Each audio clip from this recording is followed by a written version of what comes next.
Hello, everyone. We're thrilled to have you here. We're going to talk about a topic today that is front and center on a lot of people's minds. Right now, AI and its adoption is truly what's being talked about all over social media, all over work, all over the world. And I'm Allison Williams. I'm the Chief Learning Officer at Idealis.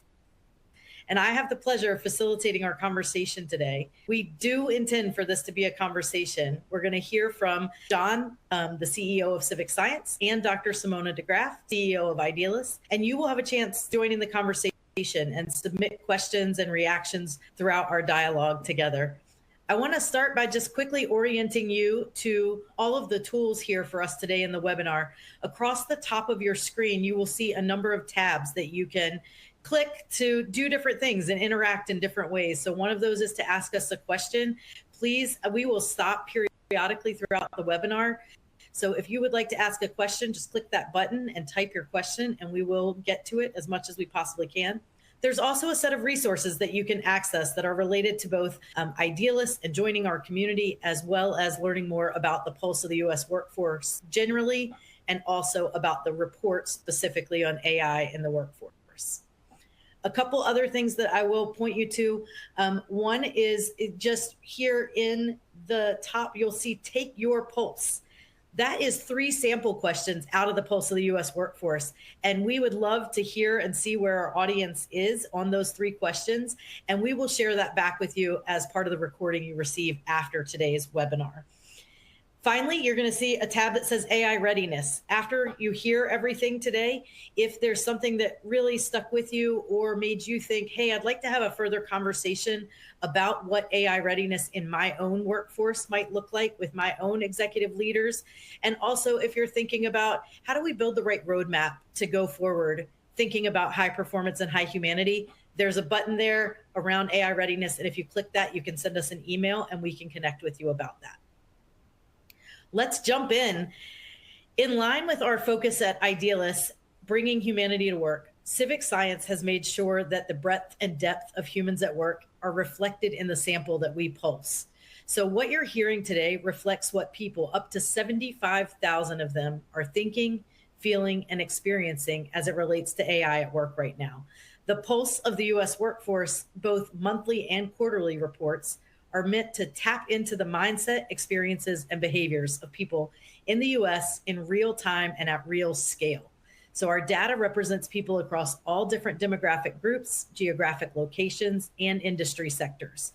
It's the largest, most representative, and most robust data set in the market that is tracking current trends at work. And it's designed to arm leaders like you with data that will offer confidence and clarity to make decisions and impact performance and your people. So with that, I want to introduce you to our 2 presenters and ask them to come on camera and join us. We have with us today Dr. Simona DeGraaf, as I mentioned, who is the CEO and founder of Idealis, and John Dick, who is the founder and CEO of Civic Science. So welcome to both of you. Hello. Hi there. Well, Simona, I think I'm going to turn it over to you at this point, just reminding everyone, please don't hesitate to ask questions. You can also use the chat feature to chat with one another or to share reactions as we go. And so, Simona, why don't you take us away? Thank you, Allison. And hey, John, it's always nice to see you and do these with you. Always great to be with you. Before we start, I do want to acknowledge one thing, which is that there is an entire team at Civic Science and at Idealis that make this research possible and help us follow through on the research with all of you who may have questions or want to learn more. So thank you all on our teams, respectively, for your talents and for your insights. And then behind the data, there are 75,000 people who are willing to take the time to share their thoughts and ideas and experiences with us through the Civic Science platform. And so we're really grateful for the ability to share those voices and views here. A few months ago, we set the agenda for these topics quarterly, but we do it way in advance. And a few months ago, we decided to look at AI adoption at work for pretty obvious reasons, right? It was something that we were hearing about, we were experiencing, we were certainly hearing our clients and our colleagues everywhere talk about it. And frankly, over the last couple of months, nothing has changed. In fact, it's ramped up. We felt like as a team, we need to understand it better so that we can advise our clients and we can actually navigate our own organizations better as we navigate this pretty significant disruption to how work is working. So part of what you're going to hear today is what we learned by listening to 75,000 people who reflect the actual workforce today. So our sample, thanks to John and his team, reflects the true current Bureau of Labor Statistics demographic breakdown of the US workforce. And so it's really representative who is working today at work in the US. And we learned a few things that we're going to share here. The first thing we learned is that nearly half of the US workforce is actually using Gen AI for work and professional purposes. And even though only half are using it, or oh my gosh, half are using it, all of us are touched by it in some way, shape, or form, and myself included. I mean, we're seeing it all around us. We're seeing it answer our questions. It's providing us with therapy. It's planning our vacations and trips. It's writing our love letters. It's serving our customers. It's reading and writing posts for us. It's looking at books and synthesizing them. It's listening to conversations like this one and trying to come up with what are the key themes. But what we're seeing is, although it's everywhere, the adoption is uneven.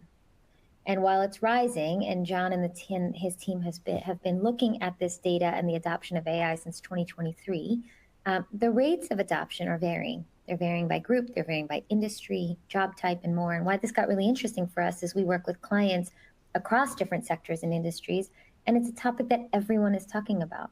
And so the fact that there's uneven adoption caused us to say, what's going on and where is it uneven? And we also know that there are a lot of organizations under pressure by boards, by investors, by shareholders to adopt AI to save money, to drive efficiency, improve outcomes. So it really kind of sparked our interest. And I imagine for those of you who've joined, thank you for joining, it maybe sparked your interest. So we're going to dig in. Allison sort of got you used to the platform that you're on, but we do truly want this to be a conversation. So there's a Q&A section. You can submit questions, and Allison will have opportunities to represent your voices throughout the conversation to me and John.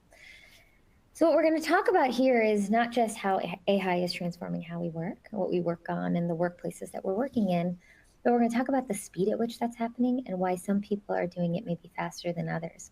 But before we jump in, I'd love to put John on the spot because, John, you've been looking at trends in the US for a very long time, not to date us and age us, but you're seeing this trend and you've seen other trends. What's different about this shift in AI versus others you've seen? I don't know if it's unique, right? I mean, there's certainly the advent of the internet was one of those kind of moments that felt something like this, although that's felt, I mean, I guess unless you were in the publishing industry, perhaps it felt more opportunity, less risk. This one seems to have a balance of risk and opportunity. There's also kind of this interesting kind of existential layer to discussion about AI that I can't think of with many other innovations of our lifetime, at least, where it's not so much just about the practical usefulness, say, of it in my job or planning my vacation or my life, but what it might mean from a longer term perspective in terms of either not just the job market, but peace and democracy and all these other kinds of things. So there's a lot of really big, weighty questions about AI, maybe not appropriate for today's conversation. That'd be a webinar of another day. But I think that combination of dimensions to AI is what makes it unique. Yeah. It reminds me of like the existential thing. I remember Y2K. Right. Y2K? Everyone's like, it's going to end the world. And then it didn't. But there was something going on. No perceived upside to Y2K. There's definitely the perception of it here, right? I mean, and there's other things too, right? There's the energy and environmental implications of AI. It's just a very complex trend. There's no simple explanation for all the ways it's impacting us and the way we think about it. Totally. Well, and I think that might be why we see uneven adoption and maybe different experiences and perspectives of what it is, right? Some people find it to be really useful and helpful. Others find it to be potentially derailing humanity in a number of different ways. And so what we'll see in the data is where are people on that spectrum and how do we kind of bring them along and what does bringing them along look like? Let's jump into one of the things that we wanted to clarify. When we talk about AI, we talk about it as generative AI. So throughout this research, we're discussing and asking people who we've sampled, how are you using generative AI tools at work? Now, what we found is that the most commonly used tool, which may be the case here in this call as well, is ChatGPT. So about 30% of our users were cited that they're using ChatGPT at work. Closely behind are Google Gemini and Microsoft Copilot. And this was tested and sampling people over the last 6 months or so. And we know that this is changing. It's changing rapidly. There are new versions, there's new tools and models that are being launched, and there's clearly a horse race in this space. And what I think is quite funny is it's us, all of us, who decide and what's the outcome going to be, because we're all getting to try these sort of open systems and seeing which one works for us. One thing that we're seeing in our work, and this may apply to many people on the call, is that companies are having to make pretty significant decisions in real time on which tools they should use. And so while individuals are making decisions, many of whom are using ChatGPT, there are companies that are having to make decisions and are often hiring or developing or appointing chief data officers or chief digital officers to set the agenda, to decide which tools make sense, to set guardrails, so that adoption can be done within an organization. And that's a change that we're seeing. We're also hearing a lot of boards and investor clients demand that executive teams put someone in place to own this agenda. And that's kind of different, right? I remember in 2005, 2006, early days, we saw that in the DEI space, that there needs to be somebody who's accountable for the diversity agenda. And obviously that has its own challenges right now in the market, but it's a similar thing, which is if someone doesn't own it, how does it get done? And so when it comes to AI, we're seeing a lot of companies struggling with what should we do, and then putting someone in place to help make those decisions and guide the organization. So while we're hearing it from the top and we're hearing it from leaders, what we're going to hear here today is what workers are asking for, particularly from their leaders and their organizations. And to be honest, it's not all that different. So as we reveal it, hopefully you'll see some synergies between what we're hearing around AI from different levels of the companies that you all work for. So before we jump in, I do want to check with Allison. Are there any questions or reactions to what we just shared that may be helpful to dive into right now from the group? I think we want to get right to the data, but I guess one thing is, you said half the workforce is not using AI right now. And what's your gut telling you about the biggest barrier? Is it awareness? Is it trust? If you just had to pick one really quick off the cuff, both John and Simona, awareness, skills, or trust, where would you put your bet? You go first, Simona. No, I was just going to say you go first. All right. Well, I mean, I have a partially boring answer, which is there's still a lot of jobs out there where there aren't really relevant AI applications yet. If you're in, if you're a server at a restaurant, for example. And so I would say probably statistically, if we did our homework, that would be a big chunk of that 50% is that they're just in a field where there aren't readily accessible or practical applications of it. So we have to take that 50% of it with a grain of salt. I don't think it's an awareness issue. I would say particularly, and this will show up when we look at some of the demographic differences in the data upcoming, is that there's probably a mix of skill and trust, or at least a certain kind of Luddite population that is just slow to embrace anything new in work. And then you add that trust layer to it, and it's really going to be a combination of those two things. Yeah, so I'm cheating. I'm not giving one answer. You said it's all three things, and then added another one. So right. But yeah, I think it's interesting. Exposure probably is part of that. Like in that 3 list, there's maybe adding a fourth, which is people, and we see this in the data too, that people who have exposure get to understand the power and the risk associated with AI. And so a lack of exposure might be the barrier. I also think that people lack trust in this right now because the world is lacking trust in it to some degree. And we haven't yet sort of come over the hurdle of this is something everyone's using and we've accepted it. But at the same time, we're not positioning ourselves. Educational institutions aren't adopting it as quickly, right? There are guardrails that haven't been set. And so I think trust is one of the barriers. And I would argue that trust is both in institutions and in oneself. That it can maybe induce a fear that, oh my gosh, is my job going to be replaced? And I don't trust myself and the capabilities and skills that I have to not be replaced by a machine. And I think that can be a big barrier in helping people understand, no, you have something unique to contribute. And AI is more augmented intelligence, not artificial intelligence, which is something that we talk a lot about with our clients. And you just made a great segue. We have another great question in our inbox here, which we're going to come back to later because people do want to hear the data. But I'll just put the bug in your ear that people are wondering about the rise of the AI agent and its ability to help manage teams and perform tasks that will have some economic and labor force shifts attached to it potentially. And so we'll come back to that piece of it, but I think you started to allude to it, Simona, and so I want to make sure we come back on that. So with that, why don't you jump in and share a few of our data points? Amazing. Okay.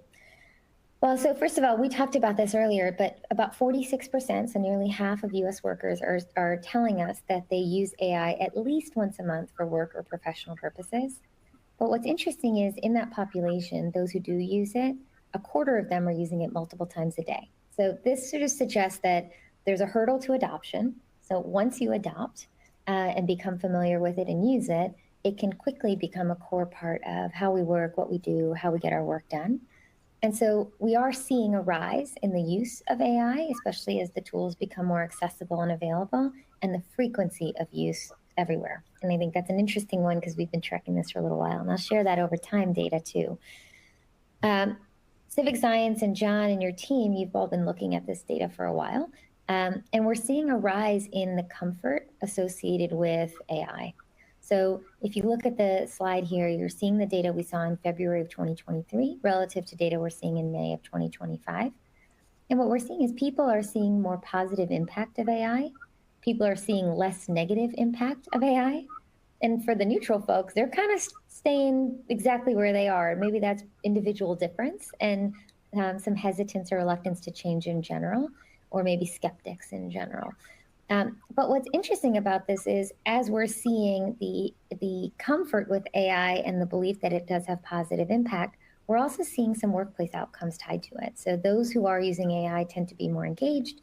They tend to see good use cases for AI to improve their productivity. And they also tend to find that they have greater access to skill development, whether that's because of AI or AI becomes an access point for skill development. We're seeing some workplace implications for folks who are using AI. Curious, John, if you've seen shifts like this over time and the positive to more positive, negative to less negative, and the neutral staying put. Sure, it's pretty consistent with adoption curve, Rogers adoption curve. If anyone's familiar with that sort of tried and true way of kind of measuring the velocity of growth of things like this, this is kind of very sort of tracks to what we see with a lot of new technology adoption. Of course, that it's the unfamiliarity is what breeds the fear. And it's, oh, I try it and I gain comfort. I realize it's not as hard as I thought it might be. I realize there's actual practical uses for it. We've seen this with smart home tech like Alexas in people's homes, things of that nature that people were, at one point super freaked out about. So it feels like it's following a pretty similar trajectory that we see to a lot of new technology.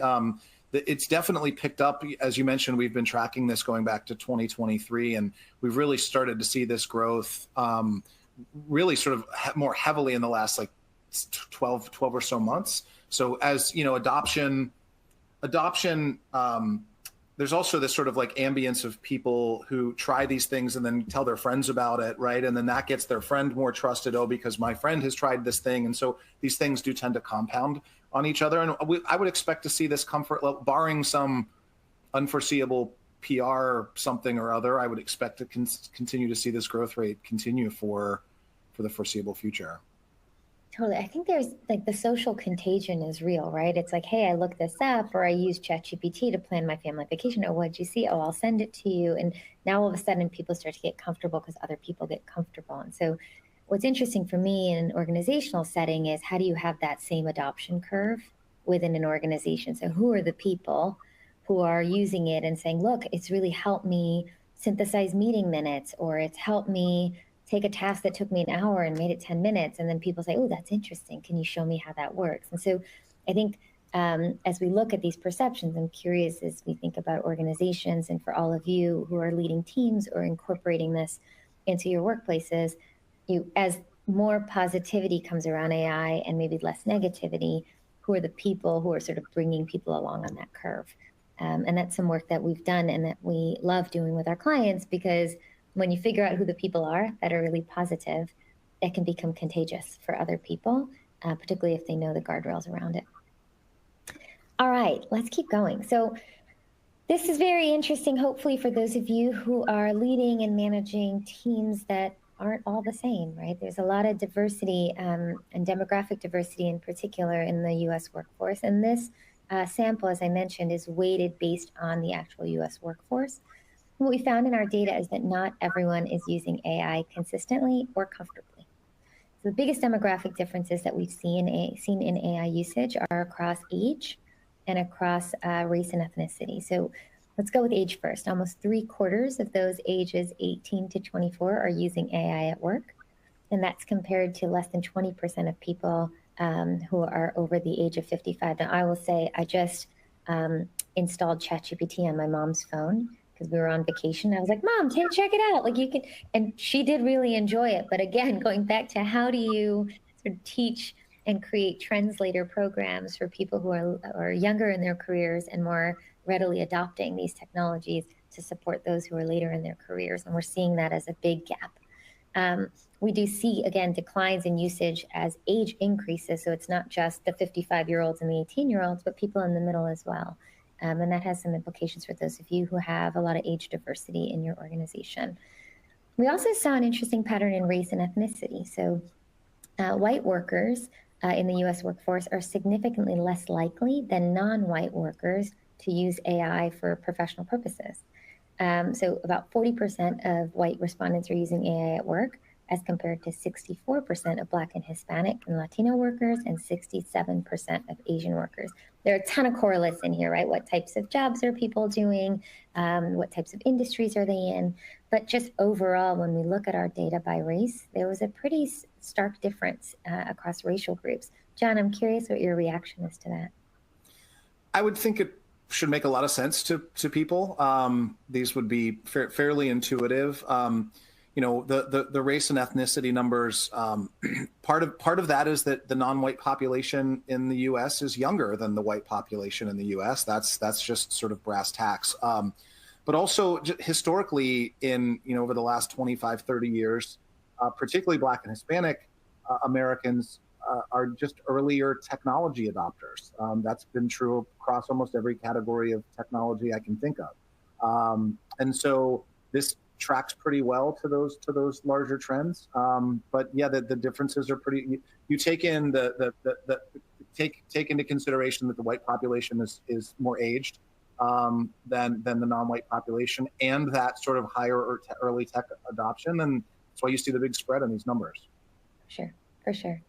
We're also seeing some industry trends, so particularly in the adoption of AI. So financial services and education, folks who are working in those sectors are top adopters and users, while those who are in industries like transportation or construction or trade industries tend to be less active as users. And we know, as having worked in a blue-collar frontline organization, this could be related to job type. Some jobs have just not been touched by AI, but there are some interesting patterns that we're seeing around this of organizations that are more readily adopting it into their day-to-day work, and perhaps sectors and industries that are less, that are maybe more reluctant or less adept at using AI right now. So a couple of thoughts for me was, one is maybe adopting AI in one of those industries, if you're an organization in transportation or in manufacturing, could be a competitive advantage.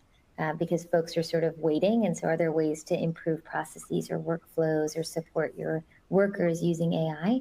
And then the other side is, if everyone in financial services is using it, how do you use it better? And so could clear guidelines or training for AI really create a differentiating advantage for those in industries who are quicker to embrace? Reactions, John, what do you think? I mean, I think you pretty much nailed it. Again, strikes me as fairly intuitive. Not knowing sort of what kind of AI applications there might be in leisure and hospitality. Maybe that's the only one that has me scratching my head just a little bit. But but I think your point is spot on, that there are kind of two opportunities. One is, how do I differentiate myself by being first to market with some of these applications, and then as we get to more critical mass, across a competitive category, how do we use it smarter to differentiate? Right. Yeah, for sure. For sure. I'll pause here. Allison, any questions or reactions from the group? Do you have any thoughts? Lots of questions and reactions. So I want to make sure that we can get to several of those. So I'm going to let you just keep going and share this next set of data, because I think that knowing what's further in the deck, there are a few questions about how to help your culture through this, and especially those that are feeling anxious about job replacement and things like that. And then there's another great question in here about responsible use. So I know we're going to get to those things. So I think let's hit these other couple data points so we can get into that discussion. All right, you got it. And I'll try to hit some of those points in these conversations we're about to have. So we talk a little bit about productivity, and we know that one of the plays on AI is that it's going to boost productivity, that it should help elevate human productivity because it's an augmented or supportive technology that makes us all better to some degree. What we're finding here is that it is true that productivity is being impacted by AI, and that U.S. workers are seeing the value of AI for some tasks, but some tasks more than others. So what we found in our data was that for routine or creative tasks, workers are all in. U.S. workers are finding it to increase productivity, they're finding it to be a lift, and it gives them leverage. But there is a trust deficit that still needs to be overcome. So we're finding that productivity is seen to decrease when it comes to tasks like finding information and resources or providing high quality work without mistakes. And why those are really interesting is those two things often still require human judgment and discretion, whereas the other two, perhaps, you can sort of do some of those things and teach a machine how to do it. So one of the questions I heard you say, Allison, is sort of the risk and the concerns associated with this. I think what we're seeing in our data is that people who are users are also seeing the concern associated with using AI for tasks that still require the human element. Yeah, in fact, when I read the data, I think one of my biggest call outs was exactly what you're going to get to here, is the way these two things are pacing together in terms of awareness and anxiety. Totally, exactly. So we'll go there for a second. So we know, and we've been looking at this data for the last, I don't know, John, 2, 5, 10, 20, 50, I don't know how many years, but many, many years. And we know that U.S. workers are extremely concerned about their employment situation. In fact, more workers are concerned about their employment situation today than aren't concerned. So 56%, we tipped the scale over 50% this year. So it's at an all-time high. And what we wanted to see is, are people who are users of AI less concerned, more concerned? And what we saw in the data is that those who are users of AI are expressing more concern about their jobs than those who don't use AI, which was a little bit of a head scratch for us. When we thought about it, one of the takeaways was that users who are exposed to AI, who are starting to really be super users of it, are seeing the power of it, but also seeing the risk of it. And so as a user, you do increase awareness, and that can sometimes increase anxiety. And so the differentiating factor where organizations and leaders tend to spike and do well is really clarifying how it should be used, how it's something that's not necessarily a threat to performance, but augments and supports performance, and how the human element continues to be really critical in the work and in the workplace moving forward. And companies who are doing that sometimes alleviate that level of anxiety, particularly for those who are adopting and using AI more actively. John, a lot to unpack here.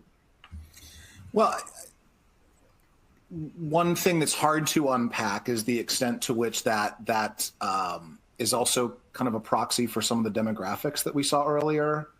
Younger people are more inclined to be using AI. Younger people are also probably feeling less secure in their jobs than older people. So there's probably some just basic demographic correlation there, but it's clearly something more than that is going on here. And I think your theory is really salient, that they're seeing both the risks and the potential, or the rewards and the potential risks of, wait a minute, these tools are so powerful at doing this thing, they may not need me to do this thing any longer. That is a very real and palpable fear, and we see that in our own kind of the focus group of our own company, right? Is you get to that place where, wow, this is really helping me do my job so well that I don't even know if I need to be doing my job anymore, right?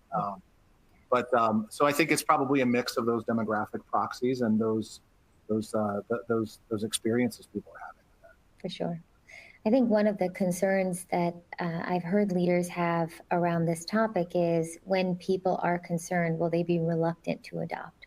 So the pressure that a CEO may feel or a C-level leader of bringing AI into the workforce and helping to kind of implement it into systems or workflows or processes met with resistance to try it because of the concern. So what was interesting to me is the non-users are less concerned and the users are more concerned. So how do you sort of bring the people who are trying through the process of saying, hey, you've tried it, where are you differentiating versus where can you lean on the machine or AI to do the work? And then how do you sort of amplify that? Because that might bring those who are non-users along the curve, as we talked about.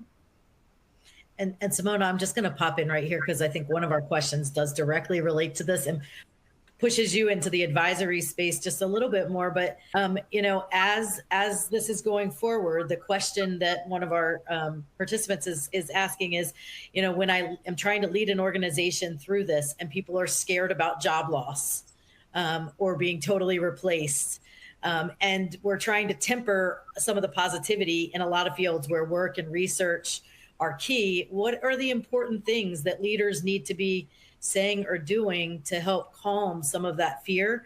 Because it's almost, you just said it, it's like this self-fulfilling prophecy of like, I'm afraid to use AI because it might replace my job, but my fear of using AI may be the very thing that causes me to be less relevant in my current workforce. So, you know, what would you say to that as an advisor?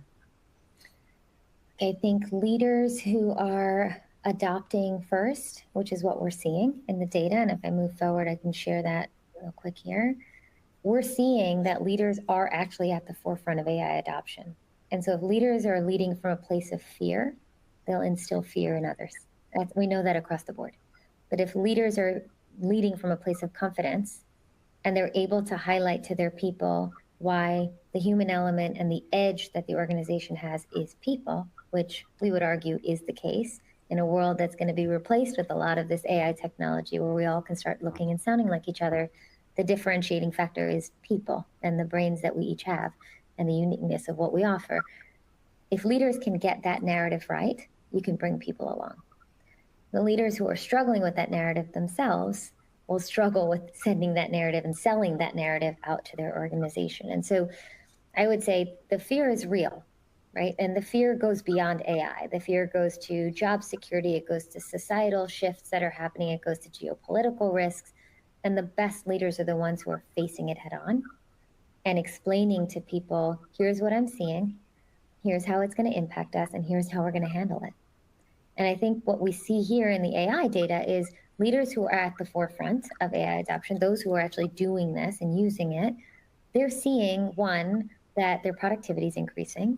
And so they can amplify that message to their people.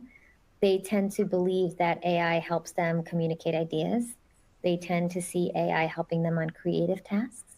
They're finding use cases for AI that boosts productivity and performance. And so long as those leaders are helping their employees see use cases for AI that boost productivity and performance and gets people to come along and then can share, while this helps you on productivity and performance, it doesn't replace the things you can only do. And we can explain what those things are. It should help people come along. Now, that is to say, as a former head of HR, that there aren't some jobs that will be replaced. Right? There are some jobs where the machine may be able to do the work, maybe not better, but equally. And in that case, people need to start thinking about what their edge is. And so if you as a leader haven't spent the time with your people, helping them understand their strengths, their opportunities, where they have capability, where they may be lacking capability, this is a chance to talk about that from a development perspective, because if that's a fear, then the way to alleviate that fear is to have a plan. I think that's so helpful. And I think one of the things I heard you say in there right at the beginning was be honest and name the stress of it. Don't just sweep it under the rug. No, don't worry about that. Acknowledge this is really hard and there is a lot of uncertainty. And there are places where this may actually replace some jobs. That doesn't make your human edge less important. We just need to think differently. Totally. And we often see in these moments of inflection for leaders and organizations that it's when courage comes to bear, right? It's to have the courage to say, look, it's coming. We don't quite know how we're going to adopt it, but we are. And we need you all to be on the journey with us, especially on executive teams, especially on leadership teams with top 20, 50 leaders of an organization. Bringing people along is far better than leaving them behind or pretending it's not happening. And that's a lot of the work that we have been doing and that we're doing as it relates to AI and supporting organizations get ready for this shift. Great. A couple of other things. The next question, I think, goes right to your next slide. Sorry, Simona. I think the next question we have here goes right maybe to your next slide about responsible usage. And what do we know about that from the data? And what should that look like? Happy to share. So we were very curious how the US workers that we sampled were finding their organizations to be prepared for AI usage. And what we asked was, how clear are guidelines for AI use in your organization? And only about a third, 35% of US workers cited that they have clear AI guidelines in their organization. And those who do have those guidelines tend to have more positive attitudes around their workplace. They tend to be more engaged. They tend to feel like they have more opportunities for skill development. And there may be a correlate there, right? For those companies who are taking the time to create guidelines, perhaps they also take the time to develop skills. But that's starting to reveal an organizational profile.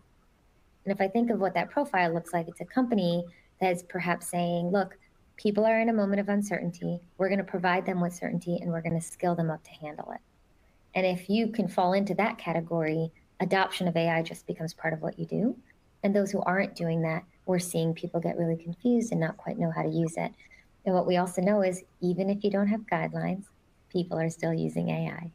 And that's a risk, right? There's a lot of risk associated with these open source data sets and these large language models and people uploading documents into publicly available and accessible data warehouses. And so there's a lot to think about there as an organization to both protect your own organization while also enabling your people to leverage this new technology. What's interesting is even for those who are using AI at work, those who are ages 25 to 34, we see that number of 35% understanding the usage guidelines to only rise to 44%. So there are a number of people who are using it without guidelines. And that's a problem for a lot of organizations. Again, as a former head of HR, from a compliance perspective, now we're opening up a whole new can of worms. And we can actually solve for that by setting guidelines. At Idealis, we created guidelines. We had someone on our team take the lead, thank you, Abby, and really start to say, how will we use it and how won't we use it? And then we can share that with our clients and with our colleagues so that everybody knows what the guardrails are. And that may change, but at least we put a stake in the ground. And so we're seeing the risk get mitigated quite a bit when people are clear on where they stand on the topic. And this might be for both of you, given your different perspectives in the workforce, but kind of a related part of that question is about ESG. And as we think about organizations' responsibility and what we know employees expect of their organizations in terms of how they have a positive impact more broadly, and we think about the electricity drain and the data centers and the environmental impact, you know, what's your sense of around how that's sitting with people? And maybe, John, not even just in the workforce, but generally, you know, out in the market. And is this sustainable with those challenges in front of us as well? And what does it look like to think about those as an organization? It's certainly sustainable. And I don't mean that maybe environmentally as much as I mean sort of the use of the technology surviving the maybe ideological or whatever resistance to it. That ESG, I don't know, criticism or fear or concern really skews to the younger end of the population. And often a lot of very young workers who maybe haven't learned the benefit of these tools to improve their performance at work and their trajectory at work. And so their views of it are a little bit more in a vacuum. It's complex though, right? You cannot deny the environmental impact of these technologies. But it's also a really hard sword for a company to die on in the name of being, climate change concerned or what have you. So it's really ultimately about finding a balance between those two things. Can you look? And most companies are not doing AI themselves, right? That is a function being performed by an external party like a Microsoft or an OpenAI or a Google, the people that are managing the energy centers to power these things. And so what companies can do is hold those third parties to the highest standard they can, perhaps value of the multitude of potential AI providers available to them, value the ones that appear to be the most responsible about energy, or have the right policies in place around energy. That's probably the best we can do, right? There's so very little about any of this that each of us in our own, even some of the biggest companies in the world, are not powering their own AI. We are at the mercy of these other larger businesses and their policies. And so holding them accountable, evaluating them based on their energy, their views of energy, the steps they're taking to mitigate the environmental impact, and then communicating to our teams that we're taking those steps, right? That's probably the best we can get away with at this point. Mm-hmm. I mean, I'll share, and I'm just pulling this up if you see me moving around, fresh data that we just pulled for the month of July for the Pulse. 78% of US workers believe that companies have a responsibility to have positive impact in the world. We test that question every single month, and that number does not vary all that much. So the majority of the US population will believe that companies should be doing something positive in the world. So this risk, this concern, while higher for some age groups and some demographic groups, certainly is across the board something people expect companies to do. And when it comes to how we're doing, we also ask a question of, do people, business leaders in particular, influence society in a positive or negative way? And 41% of the US workforce believe that it's mostly negative, which is quite sad. But it's not far-fetched, right? And so I think, John, what you said at the end around communicate and share that, yes, we know this has significant environmental impact. And in a world where there are hurricanes and tsunamis and earthquakes and crazy extreme weather, we acknowledge that there's climate impact of all of these things that we're doing. And our job is to try to mitigate that impact. And here's how we're doing it. And I think when you can communicate, here's how we're doing it, whether it's supplier diversity, whether it's holding your procurement teams or holding people accountable to some of the standards you described, it starts to help people see an organization and establish trust that while companies aren't doing a great job, at least mine is. And I think that's the best, to your point, we can do as an organization. And if we each do our part, we tend to have radiating impact on the broader world. It's a great question. That could be a separate webinar in and of itself. Let me jump. Yeah, are there more questions, Allison? No, I think you can keep going. I think we caught a bunch of them. Perfect. So let's close out here. And look, there was a lot of data and there's access to this data. So to the extent that folks want to learn more, you can feel free to reach out to us. You can buy the report. We can share some more details. If you follow us on LinkedIn, you'll see some of the tidbits that we throw out there once in a while from what we're seeing and hearing. You should sign up for John's newsletter. It's fantastic.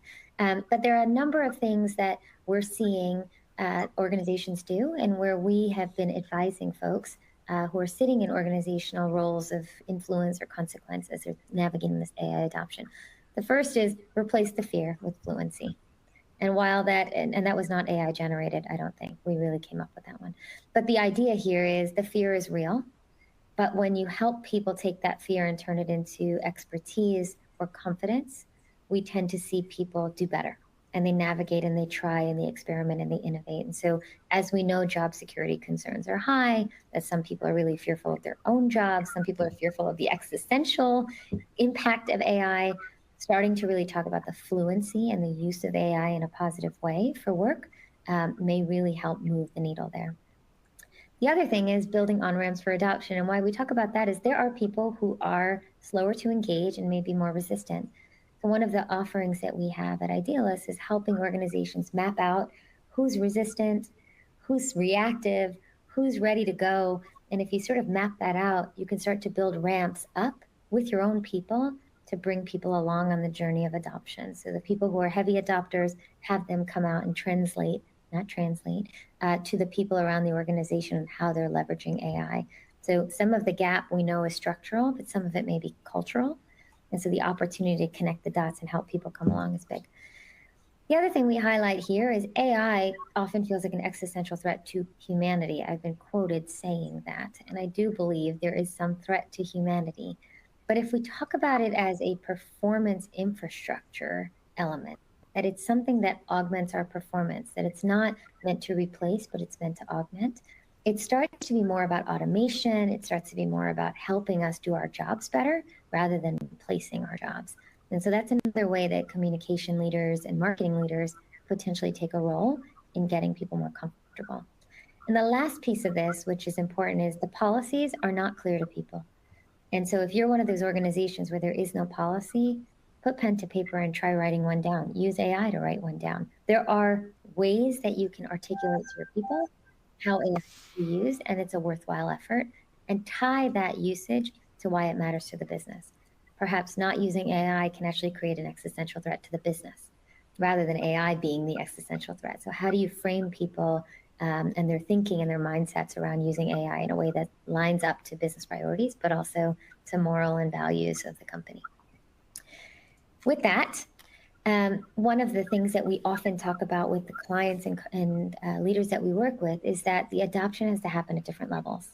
There are individuals who are feeling maybe a little nervous, a little concerned, naturally are resistant. They differ in their demographic categories. They're older white men who don't want to take on AI as an opportunity, which is a true demographic difference we're seeing. We know those differences exist. And so how do we help people both at the human, sort of most individual human level, but also teams start to navigate the use of AI in their teamwork and the way that the work works?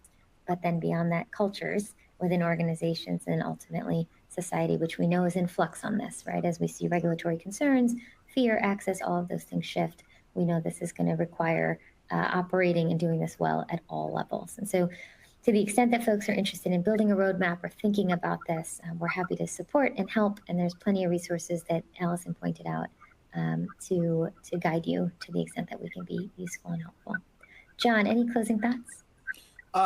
Two. One is just adding another dimension of the way we think about the usefulness of these tools at work, because that usefulness can manifest a few different ways. One is it allows me to do maybe more tedious parts of my job quickly to free me up to do the parts of my job I like to do more, right? That's one benefit. One might be it allows me to do my job a lot faster so I can go home earlier and close my laptop sooner and get on with the rest of my life. That's another benefit. One thing I think we're probably a little too early in the cycle to start to see is in particular types of jobs where performance is a bit more empirical, like say sales or say marketing, where there's a kind of a quantitative assessment of performance, where we're going to begin to see, say, salespeople who are really good at instrumenting AI in, say, their lead generation activities. They start to hit their quotas or surpass their quotas better than the salesperson beside them who's not using those tools. That will fundamentally start to change this game. When the person using these tools, I'm going to be brash about it, when the person using these tools is making more money than I am because they learned to use these tools, you're going to see the adoption curve accelerate pretty fast. I think we're just a little too early in that curve to see that really manifest itself. So just something, maybe a little bit more of the psychology behind what's drawing people to these tools. But I will say to the audience that's here that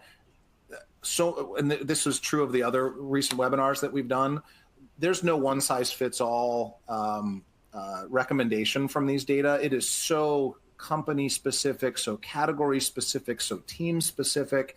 I think what's just proven to be magical to us watching the work that Simona and her team do is really tailoring these insights to the demographic mix of your company, the job types within your company, the geographies that you're in. And so these are really good, I'd say, like general insights and a general overview of the overall workforce, but you need a pretty personalized solution for just about any business that's out there. And so just keep that in mind. And by all means, I would encourage you to reach out to Simona and her team to help guide you through that, because they're super impressive at it. But always take these kind of general top line survey data points with a little bit of grain of salt, because they vary so widely by subgroup.